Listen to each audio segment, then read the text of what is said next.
सुमिर इन सालों में हमेशा एक फेक स्माइल के साथ सबके सामने आया करती थी, क्योंकि हंसना तो पूरी तरह भूल ही चुकी थी ना। पर आज सुमिरे के चेहरे पर एक अलग ही तरह की मुस्कुराहट थी, क्योंकि उसका मोस्ट अवेटेड प्रोजेक्ट अब पूरा हो चुका था। उसकी इस खुशी का कारण इस फिल्म का वर्ल्ड वाइड रिलीज नहीं, बल्कि अपने मित्रों से वापस से मिलने की एक्साइटमेंट थी। आज फाइनली इस फिल्म को प्रीमियर कर दिया जाएगा और उसके बाद सुमिरे मिस्टर कैन के कॉन्ट्रैक्ट से हमेशा के लिए पूरी तरह फ्री हो जाएगी। वो ये सब कुछ सोचते हुए तैयार हो ही रही थी कि इसी बीच सुमिरे के दरवाजे पर नॉकिंग होती है और वहाँ पे ट्रॉय सूट बूट में सुमिरे का वेट कर रहा होता है। इसके बाद सुमिरे भी रेडी होकर ट्रॉय के साथ फिल्म हॉल के लिए निकल जाती है। जैसे ही सुमिरे और ट्रॉय फिल्म हॉल पर पहुंचते हैं, सारे फैंस उन्हें घेर लेते हैं, पर बचते बचाते वो दोनों फिल्म हॉल के अंदर पहुंचते हैं और फाइनली फिल्म का प्रीमियर स्टार्ट होता है। ये फिल्म इतनी बड़ी मास्टरपीस होती है कि इसे एक वर्ड में डिफाइन कर पाना लगभग इम्पॉसिबल है। प्रीमियर खत्म होते ही सुमिरे सभी को बाय बोलकर फिल्म हॉल से बाहर निकल जाती है, पर जैसे ही वो वहां से बाहर निकलती है, सभी फैंस सुमिरे को घेरने लगते हैं और सुमिरे बचते बचाते अपनी कार तक पहुंचती है। और इस बात से फैंस काफी ज्यादा गुस्सा हो जाते हैं और सुमिरे की चलती गाड़ी का पीछा करने लगते हैं, जिस वजह से ड्राइवर कार के ऊपर अपना कंट्रोल खो देता है और वो कार डायरेक्टली जाके एक ट्रक से टकरा जाती है। ये कोलिजन काफी ज्यादा तेज था। जैसे सुमिरे की कार ट्रक से टकराती है, पास खड़े सभी लोग वहां से दूर हट जाते हैं और चारों तरफ डर का माहौल बन जाता है। जिन लोगों की वजह से टक्कर हुई थी वो वहां से सीधा भाग जाते हैं और ये खबर फिल्म हॉल के अंदर मौजूद मिस्टर कैन और ट्रॉय तक पहुंचती है। जैसे ये बात ट्रॉय सुनता है, वो भागता हुआ फिल्म हॉल से बाहर निकलता है और सीधा सुमिरे की कार के पास जाके उसे वहां से बाहर निकालता है। ड्राइवर की हालत भी काफी ज्यादा खराब हो चुकी थी, सुमिरे भी बेहोश हो चुकी थी। उन दोनों को हॉस्पिटल ले जाया जाता है। डॉक्टर सुमिरे और ड्राइवर का ट्रीटमेंट कर देते हैं और ऑलमोस्ट 2 आवर के बाद सुमिरे को होश आ जाता है। जैसे सुमिरे को होश आता है, ट्रॉय भागता हुआ सुमिरे से मिलने के लिए वार्ड के अंदर जाता है। ट्रॉय कहता है, सुमिरे तुम ठीक तो हो ना? इतना कहते हुए सुमिरे को ट्रॉय गले से लगा लेता है और उसकी आंखों से आंसू आने लगते हैं। सुमिरे बहुत हल्की सी आवाज में कहती है, ट्रॉय मैं ठीक हूँ, तुम फिक्र मत करो। ट्रॉय भी हल्का सा पीछे हटता है और सुमिरे के हाथ पकड़ते हुए बोलता है, मैं बहुत परेशान हो गया था सुमिरे, ये सब कुछ हुआ कैसे? सुमिरे कहती है, ये एक एक्सीडेंट था, छोड़ो इसे। जो मेरी गाड़ी ड्राइव कर रहे थे वो कैसे हैं, ठीक तो है ना वो? ट्रॉय कहता है, हाँ वो भी पूरी तरह ठीक है। इसी बीच उस वार्ड में डॉक्टर एंटर करते हैं। डॉक्टर बोलते हैं, अब आप इन्हें आराम करने दीजिए और ट्रॉय भी उस वार्ड से बाहर निकल जाता है। धीरे धीरे सभी लोग हॉस्पिटल से अपने घर चले जाते हैं, पर ट्रॉय पूरी रात वहीं रुककर सुमिरे की केयर करता है। अब नेक्स्ट मॉर्निंग हम देखते हैं सुमिरे सुबह जल्दी सो के उठ जाती है और ट्रॉय भी सुमिरे के पास जाकर तुरंत उसे उसका ब्रेकफास्ट दे देता है। सुमिरे कहती है, ट्रॉय तुम इतनी सुबह यहाँ पर क्या कर रहे हो? पास ही खड़ी नर्स बोलती है, ये पूरी रात यहाँ पर रुके हुए थे और आप यकीन नहीं मानेंगी, होल नाइट चिंता के मारे इनकी आंख तक नहीं लगी। सच में इतना प्यार तो कोई सरफिरा आशिक कर सकता है। सुमिरे कहती है, ऐसी कोई बात नहीं है। ट्रॉय बोलता है, छोड़ो और तुम अपना ब्रेकफास्ट करो। और इसी बीच ट्रॉय अपना मुंह धोने के लिए बाहर चले जाता है। सुमिरे तुरंत ही अपना ब्रेकफास्ट कंप्लीट करती है और अपने फ़ोन को चेक करने लगती है, तो वो देखती है कि उसकी फ़्लाइट का टाइम होने वाला है। आखिर कौन सी फ़्लाइट? सुमिरे डिसाइड कर चुकी थी कि वो आज ही जापान जाएगी। ट्रॉय जैसे सुमिरे के वार्ड के अंदर एंटर करता है, वो उससे कहती है, ट्रॉय जल्दी मुझे एयरपोर्ट लेके चलो, मेरी फ़्लाइट का टाइम हो रहा है। ट्रॉय कहता है, कौन सी फ़्लाइट? और सुमिरे पूरी बात ट्रॉय को बता देती है। ट्रॉय कहता है, तुम जा रही हो? सुमिरे कहती है, हाँ। ट्रॉय कहता है, क्या तुम रुक नहीं सकती? सुमिरे कहती है, रुकना तो चाहती हूँ पर नहीं रुक पाऊंगी। ट्रॉय कहता है, ठीक है सुमिरे, मैं तुम्हें रोकूंगा भी नहीं, जाओ, मित्सु तुम्हारा वेट कर रहा होगा। इसके बाद ट्रॉय काउंटर पर जाके बिल पे करता है और सुमिरे को लेके हॉस्पिटल से चले जाता है। वो जल्दी ही अपनी कार को सुमिरे के रूम तक ले जाता है। सुमिरे जल्दी अपना सामान पैक करके और एक बड़ा सा कोट पहनकर एयरपोर्ट के लिए जाने लगती है। ट्रॉय बोलता है, सुमिरे मैं तुम्हें ड्रॉप कर देता हूँ। सुमिरे कहती है, नहीं मैं चली जाऊँगी, मैं यहाँ से एक टैक्सी करके एयरपोर्ट तक जाऊँगी ताकि मुझे कोई ना देख पाए। अगर तुम मेरे साथ आए तो रास्ते में कई लोग हमें घेर लेंगे और मैं नहीं चाहती कि मेरी फ़्लाइट मिस हो। ट्रॉय कहता है, जानती हो सुमिरे, मेरी ज़िंदगी का आज तक का सबसे बड़ा अफसोस क्या है? सुमिरे कहती है, कैसा अफसोस? ट्रॉय बोलता है, यही अफसोस कि तुम मुझसे प्यार नहीं कर पाई। पर खैर छोड़ो, best of luck for your journey, अपना ध्यान रखना और मित्सो को मेरा हाय बोल देना। सच में वो काफ़ी ज़्यादा लकी है कि उसे तुम्हारी जैसी लवर मिली जो इतने सालों तक उससे इतनी दूर होने के बावजूद सिर्फ उसे ही प्यार करती है। सुमिरे ट्रॉय को गले से लगाते हुए बोलती है, आई लव यू ट्रॉय, तुम मेरे दिल के काफ़ी ज़्यादा क्लोज हो, अपना ध्यान रखना। इतना कहकर सुमिरे एयरपोर्ट के लिए निकल जाती है। टैक्सी ड्राइवर सुमिरे को एयरपोर्ट पर ड्रॉप करता है। सुमिरे भी फटाफट से एयरपोर्ट पर चेक इन करती है और जाके अपनी फ़्लाइट में बैठ जाती है और फाइनली सुमिरे की फ़्लाइट अमेरिका से जापान के लिए टेक ऑफ करती है। फ्लाइट के टेक ऑफ करते ही सुमिरे के दिल में एक अलग ही तरह का सुकून आ जाता है। सुमिरे कहती है, बस अब कुछ घंटे, उसके बाद मैं अपने मित्रों से दोबारा से मिल पाऊंगी, उससे बात कर पाऊंगी, उसे गले से लगा पाऊंगी, उसे बता पाऊंगी कि मैंने उसे इन सभी सालों में कितना ज़्यादा मिस किया। धीरे धीरे अमेरिका और जापान के बीच का डिस्टेंस कम हो रहा था, पर सुमेरे के दिल की धड़कन तेज होती जा रही थी। उसे यकीन नहीं हो रहा था कि अब वो फाइनली अपने मित्रों से मिलने वाली है।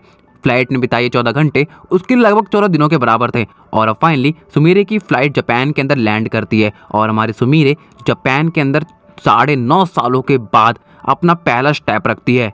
जैसे ही सुमीरे फ्लाइट के बाहर आती है तो वो देखती है पहले से ही वहाँ पे काफ़ी सारे मीडिया वाले उसका वेट कर रहे हैं और साथ ही साथ सुमीरे की ओल्ड मैनेजर भी वहाँ पे मौजूद है। सुमीरे जैसे अपनी पुरानी वाली मैनेजर को देखती है वो भागते हुए जाके उनके गले लग जाती है। सुमीरे की ओल्ड मैनेजर कहती हैं, आप कैसी मिस सुमीरे, मैंने आपको बहुत ज़्यादा मिस किया। मिस सुमीरे कहती हैं, मुझे भी आपकी काफ़ी ज़्यादा याद आई, कैसी हैं आप, और यहाँ पर सब कुछ ठीक तो है ना। सुमीरे की मैनेजर कहती हैं, यहाँ सब कुछ पूरी तरह ठीक है, पूरा जापान आपका वेट कर रहा है मिस सुमीरे। आपकी फिल्म बॉक्स ऑफिस पर अल्ट्रा बस्टर साबित हो चुकी है, वो आज तक की हाईएस्ट ग्रोसिंग फिल्म्स की रेस में सबसे आगे निकल चुकी है। इसमें आपकी मेहनत साफ साफ दिखती है। सुमीरे कहती है, तो क्या अब हम घर जा सकते हैं। सुमीरे की मैनेजर कहती है, हाँ क्यों नहीं, आपका घर आपका वेट कर रहा है। वहाँ खड़े सभी रिपोर्टर सुमीरे को जाने नहीं दे रहे थे। सुमीरे उनसे रिक्वेस्ट करती है कि वो काफ़ी ज़्यादा थक चुकी है, वो जल्दी एक प्रेस कॉन्फ्रेंस होस्ट करेगी और वहाँ पे सभी सवालों के जवाब देगी। रिपोर्टर्स भी सुमीरे की बात को रिस्पेक्ट करते हुए वहाँ से सुमीरे को जाने देते हैं और सुमीरे फाइनली 9.5 ईयर के बाद अपने घर के अंदर एंटर करती है। सुमीरे जैसे ही अपने रूम के अंदर आती है वो अपनी मैनेजर से कहती है कि आप कुछ देर के लिए बाहर जा सकती हैं, मुझे कुछ देर रेस्ट करना है। सुमीरे की मैनेजर कहती है, हाँ क्यों नहीं, और सुमीरे की मैनेजर वहाँ से चली जाती है। सुमीरे तुरंत अपने रूम के कबर्ड को ओपन करती है और वहाँ पे से अपनी और अपने रोबोट की फ़ोटोज़ को निकाल के देखने लगती है। धीरे धीरे सुमीरे पेज पलट रही होती है और जैसे जैसे पेज आगे जा रहे होते हैं वैसे वैसे सुमीरे की आंखों से आंसू आ रहे होते हैं। सुमीरे कहती है, मेरी प्यारी दोस्त, पता नहीं इस वक्त तुम कहाँ होगी, किसके साथ होगी, पर मैं उम्मीद करती हूँ तुम जहाँ भी होगी मुझे भूली नहीं होगी। सुमीरे अपने आंसू पोंछती है और उस एल्बम को उसकी जगह पे रखते हुए फ्रेश होने के लिए चली जाती है और उसके बाद सुमीरे कुछ देर रेस्ट करने के लिए अपने बेड पर लेट जाती है। 3 आवर्स के बाद सुमीरे की मैनेजर सुमीरे के गेट पे नॉक करती है। मिस सुमीरे कहती हैं, कौन है। सुमीरे की मैनेजर कहती है, मैं हूँ मिस सुमीरे, आपसे मिलने के लिए मिस्टर ओजिरो आए हैं। सुमीरे कहती है, ठीक है आप उन्हें अंदर भेज दीजिए। सुमीरे की मैनेजर मिस्टर ओजिरो को लेकर सुमीरे के रूम के अंदर आती है। मिस्टर ओजिरो जाकर सुमीरे को हक करते हैं और कहते हैं, वेलकम सुमीरे, तुम्हारा फिर से जापान में स्वागत है। सुमीरे कहती है, आपका बहुत बहुत शुक्रिया मिस्टर ओजिरो, मुझे आपसे मिलकर बहुत ज़्यादा खुशी हुई। आइए बैठकर बात करते हैं। और मिस्टर ओजिरो और सुमीरे जाके सोफे पे बैठते हैं। मिस्टर ओजिरो कहते हैं, सुमीरे तुम्हारी फिल्म के सक्सेस को देखकर मैं काफ़ी ज़्यादा इम्प्रेस हूँ। सच में तुमने इस फिल्म के अंदर जिस तरह की एक्टिंग की है उसका कोई मुकाबला नहीं, बल्कि मैं तो ये कहूँगा अगर तुम ना होती तो ये फिल्म शायद इतनी सक्सेसफुल नहीं हो पाती। सुमीरे कहती है, अब बस कीजिए मिस्टर ओजिरो, आप बेकार में ही मेरी इतनी तारीफ कर रहे हैं। मिस्टर ओजिरो कहते हैं, तुम इसे डिजर्व करती हो सुमीरे, और तुम्हारे इसी टैलेंट को देखते हुए मैं तुम्हारे सामने एक बहुत बड़ा ऑफर रखना चाहता हूँ। सुमीरे कहती है, कैसा ऑफर। मिस्टर ओजिरो कहते हैं, ये लो कॉन्ट्रैक्ट, तुम इसे पढ़ सकती हो, और मुझे यकीन है जिस तरह तुम्हारी वजह से ये फिल्म सक्सेस हुई है उसी तरह हमारी फिल्म भी एक बहुत बड़ी मास्टरपीस साबित होगी। सुमीरे कहती है, माफ़ कीजिएगा मिस्टर ओजिरो, मैं आपको मना नहीं करना चाहती, लेकिन समझने की कोशिश कीजिए, मैं कल ही जापान आई हूँ। मैंने 9.5 ईयर्स में अपनी लाइफ को ना के बराबर जिया है, इसलिए मैं आने वाले कुछ महीनों तक इन सभी चीज़ों से दूर रहना चाहती हूँ। मैं उम्मीद करती हूँ कि आपको मेरी बात का बुरा नहीं लगा होगा। मैं आपके प्रोजेक्ट के लिए मना नहीं कर रही हूँ, अगर आप वेट कर सकते हैं तो मैं इसमें ज़रूर काम करूँगी, बस मुझे कुछ टाइम के लिए रेस्ट चाहिए। मिस्टर ओजिरो कहते हैं, मैं समझ सकता हूँ सुमीरे, कोई बात नहीं, हम तुम्हारा वेट करेंगे और इस प्रोजेक्ट को होल्ड पर डाल देंगे। ठीक है, अभी मैं चलता हूँ, मुझे कुछ अर्जेंट काम है। इतना कहकर मिस्टर ओजिरो वहाँ से चले जाते हैं। मिस सुमीरे की मैनेजर कहती हैं, असाई टीवी चाहता है कि आज आप उनके चैनल पे आकर एक इंटरव्यू दें, अगर आप कहें तो मैं इसके लिए हाँ कर दूँ।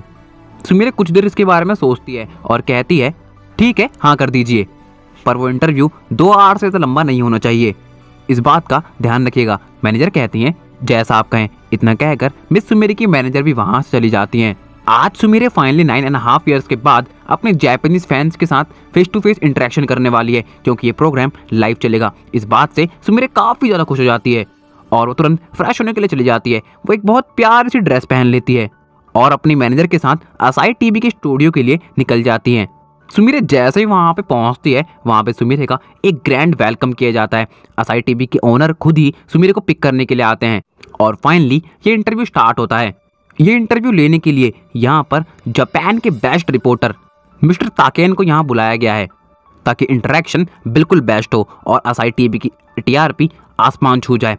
ये इंटरव्यू स्टार्ट होते ही मिस्टर ताकेन कहते हैं, हेलो मिस सुमिरे, आपसे मिलकर मुझे काफ़ी ज़्यादा खुशी हुई। सुमिरे कहती है, मुझे भी। मिस्टर ताकेन कहते हैं, जैसे कि आपने हमें काफ़ी कम टाइम दिया है और हमें काफ़ी सारे टॉपिक्स कवर करने हैं, तो चलिए इस इंटरव्यू को स्टार्ट करते हैं। और मिस्टर ताकेन एक के बाद एक सवाल सुमिरे से पूछने लगते हैं और कब 2 आवर्स खत्म होने को आ जाते हैं पता तक नहीं चलता। अब आखिरी के 10 मिनट बचे थे। मिस्टर ताकेन कहते हैं, अब आपका दिया हुआ टाइम लगभग खत्म हो चुका है मिस सुमिरे, इसलिए मैं आपको एक आखिरी सवाल पूछकर यहाँ से फ्री करना चाहूँगा और मैं उम्मीद करता हूँ कि बाकी सभी सवालों की तरह आप इस सवाल का भी एक बिल्कुल सेटिस्फाइड आंसर देंगी। मिस सुमिरे कहती है, आप बस पूछिए, आंसर देना मेरे हाथ पर है। मिस्टर ताकेन कहते हैं, मैं जानता हूँ ये क्वेश्चन थोड़ा पर्सनल हो सकता है, लेकिन आपके सभी फैंस इस बारे में दिल से जानना चाहते हैं, तो ये बताइए आपका और मिस्टर ट्रॉय का रिलेशनशिप स्टेटस क्या है, मैं इस बात को जानना चाहूँगा।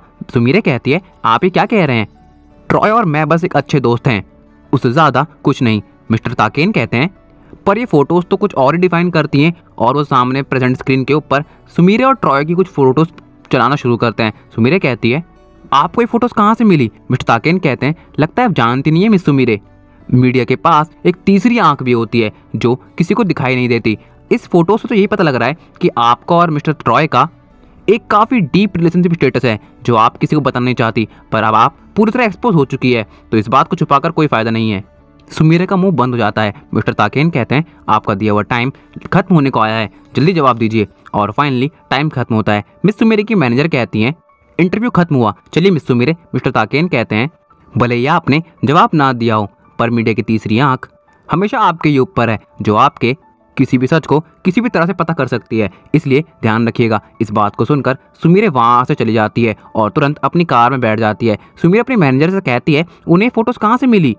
मैनेजर कहती है, क्या पता, ना जाने कितने रिपोर्टर्स को उन्होंने आपके पीछे लगाया हो, ये मीडिया हाउसेस टीआरपी के लिए किसी भी हद तक गिर सकते हैं। सुमिरे कहती है, अब छोड़िए इसे, लेकिन आगे से ध्यान रखिएगा, इस तरह के क्वेश्चन मेरे पर्सनल लाइफ में काफ़ी ज़्यादा इम्पैक्ट क्रिएट कर सकते हैं। मिस सुमिरे की मैनेजर कहती हैं, ठीक है, मैं आगे से ध्यान रखूंगी कि आपसे लिए जाने वाले इंटरव्यूज़ में इस तरह के कोई क्वेश्चन ना हो। इसके बाद सुमिरे तुरंत अपने घर के लिए निकल जाती है और वहाँ जाकर अपने फेवरेट स्पॉट पर जाने के लिए तैयारियां करने लगती है। और आप जानते हैं वो फेवरेट स्पॉट क्या है, वो फेवरेट स्पॉट है मित्सुओ का घर। कोई सुमिरे को देख न ले, इस वजह से सुमिरे अपनी पूरी बॉडी को अच्छी तरह कवर कर लेती है। सुमिरे कहती है, अब मैं अपने मित्सुओ के पास जाकर उसे बता दूंगी कि सालों पहले वो जिस लड़की से प्यार किया करता था वो कोई और नहीं, मैं ही थी, मैं ही पाको थी। सुमिरे को पूरी उम्मीद थी कि उससे मिलने के बाद मित्सुओ तो पागल ही हो जाएगा और जब उसे ये पता चलेगा कि पाको ही सुमिरे है, तब तो उसके रिएक्शन देखने के लायक होंगे। सुमिरे चुपचाप एक टैक्सी बुलाकर अपने अपार्टमेंट से बाहर निकल जाती है और टैक्सी ड्राइवर को मित्सुओ के घर की लोकेशन बता देती है। Taxi driver within 45 minute Sumire को मित्सुओ के घर के आगे उतार देता है। सुमिरे टैक्सी ड्राइवर का फेयर पे करती है और मित्सुओ के घर को एकटक निहारने लगती है।